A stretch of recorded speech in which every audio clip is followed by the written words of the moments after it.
انسان کے مصائب جسم و جان اور احکام قرآن،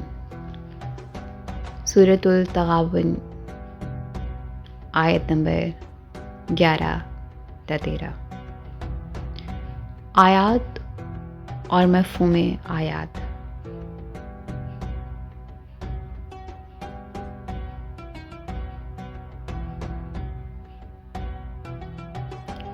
ہر وہ تکلیف دہ جانی اور جسمانی احساس جو انسان اپنے جسم و جان میں محسوس کرتا ہے، وہ اس وقت تک انسان کے جسم و جان تک نہیں پہنچ سکتی جب تک کہ اللہ تعالیٰ اپنے علم ذات سے اس انسان کے دل میں وہ قوت نجات نہیں پہنچا دیتا جو قوت انسان کے جسم و جان سے اس احساس کو ہٹانے اور مٹانے میں مدد دیتی ہے۔ پھر جو انسان اس ایمانی قوت کو قبول کر لیتا ہے تو وہ اپنے جسم میں آنے والے اس احساس کو مٹانے کے وہ اسباب تلاش کر لیتا ہے جو اللہ اور رسول کی عدم اعتماد کا ایک لازمی نتیجہ ہوتے ہیں۔ اس لیے اگر تم اللہ کے اس علاج پر بھروسہ کرتے ہو جو ہمارے رسول نے بتایا تو اس میں تمہاری نجات ہے، اس لیے کہ اللہ ہی وہ ہستی ہے جس کی اطاعت سے بہتر کوئی حکمت نہیں ہے اور جس کے علاج سے بہتر کوئی علاج بھی نہیں ہے۔ اس لیے ایماندار انسان ہمیشہ اسی ہستی کے حکمت جان پر ایمان لاتے ہیں اور اسی ہستی کے علاج جان پر یقین رکھتے ہیں۔ مطالب آیات و مقصد آیات۔ انسان اپنی روزمرہ بول چال میں سینہ بہ سینہ اور زبان در زبان چلنے والے جو بہت سے بے مقصد و بے معنی الفاظ بولتا ہے، ان میں عربی کا وہ لفظ مصیبت بھی شامل ہے جو زیر نظر آیات کے زیر نظر مقام پر وارد ہوا ہے۔ اس میں جو اسم فاعل مصیبہ وارد ہوا ہے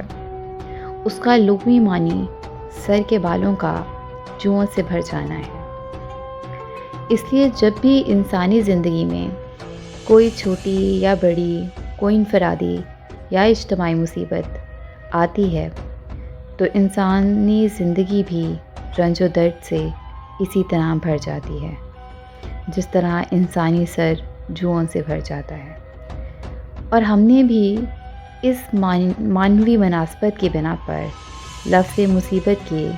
رنج و درد کو انسان کی اس جانی اور جسمانی احساس کے نام سے موسوم کیا ہے، جس جانی اور جسمانی رنج و درد کو انسان اپنے جسم و جان میں محسوس کرتا ہے۔ لیکن مصیبت کے ساتھ مصیبت سے بھی جو بہت بڑی مصیبت آتی ہے وہ یہ ہوتی ہے کہ کبھی کبھی انسان اس مصیبت کو اپنی نادانی کے باعث کاتب تقدیر کا ایک نوشتہ تقدیر سمجھ کر اس سے فرار اختیار نہیں کرتا، اور اگر کوئی فرار اختیار کرتا بھی ہے تو اس طرح کا ایک بے مقصد فرار ہوتا ہے جس طرح لفظ مصیبت۔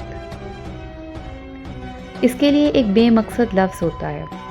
قرآن کریم نے اس انسانی مصیبت کو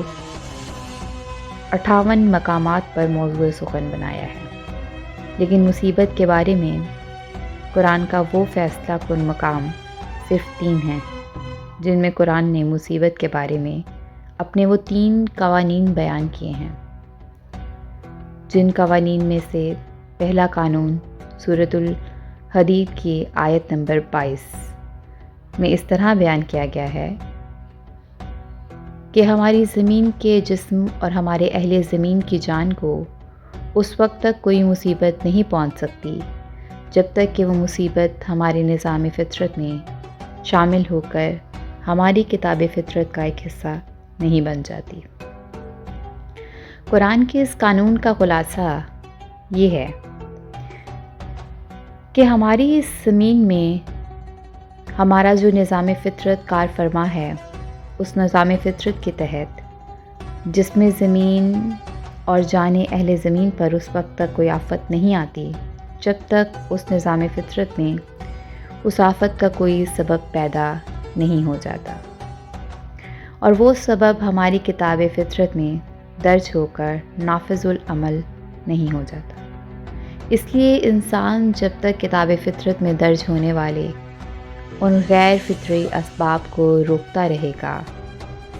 تب تک وہ غیر فطری اسباب رکتے رہیں گے، اور ان اسباب کے وہ نتائج بھی معطل رہیں گے جو نتائج ان غیر فطری اسباب کا ایک منطقی نتیجہ ہوتے ہیں۔ انسانی مصیبت کے بارے میں قرآن کا دوسرا قانون یہ ہے۔ سورۃ الشعراء آیت نمبر 30 میں اس طرح سے بیان ہوا ہے کہ مصائب جہان سے تمہاری جان پر جو مصیبت آتی ہے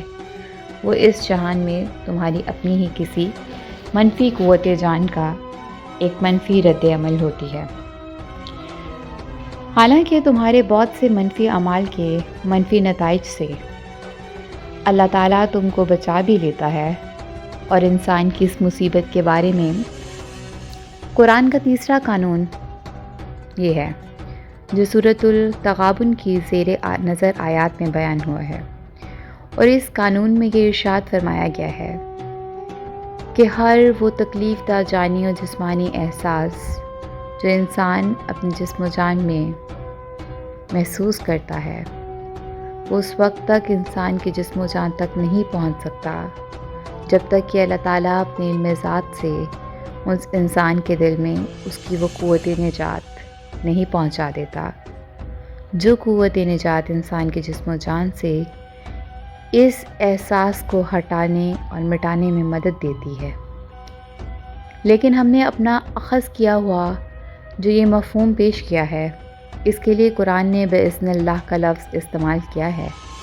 جس کا معنی اللہ کی اجازت سے اس کی مصیبت کا وجود میں آنا ہوتا ہے، جو عقلی اور منطقی اعتبار سے موجود ہے، لیکن وہ عملی طور پر اس ہستی کی اجازت سے فعال ہوتی ہے جس ہستی نے اس کو فعال ہونے سے روکا ہوا ہوتا ہے۔ اس لیے اجازت کا لفظ صرف اس رکی ہوئی مصیبت کو جاری کرنے کے لیے استعمال ہوتا ہے جو مصیبت عام حالات میں تو غیر فاعل ہوتی ہے، لیکن بعض خاص حالات میں اس کے غیر فعال مصیبت کو ایک خاص حکم کے تحت فعال کر دیا جاتا ہے۔ قرآن کریم کے اس قانون کا خلاصہ یہ ہے کہ مصیبت کو انسان کے لیے اللہ تعالیٰ پیدا نہیں کرتا ہے، بلکہ انسان خود ہی اپنے کسی منفی عمل سے اپنی اس مصیبت کو پیدا کر لیتا ہے۔ لیکن اللہ تعالیٰ انسان کی اپنے لیے پیدا کی ہوئی اس مصیبت کو اپنے قانون رحم و کرم کے تحت ایک وقت تک ٹالتا رہتا ہے، اور اس مصیبت کو انسان تک صرف اس وقت پہنچنے دیتا ہے جب انسان کو مزید مصیبت سے بچانے کے لیے کوئی ہدایت و نصیحت دینا مقصود ہوتا ہے، تاکہ انسان سنبھل جائے اور کوئی ایسی غلطی نہ کر پائے جو اس کی پہلی چھوٹی مصیبت کے بعد کسی دوسری بڑی مصیبت کا باعث بن جائے۔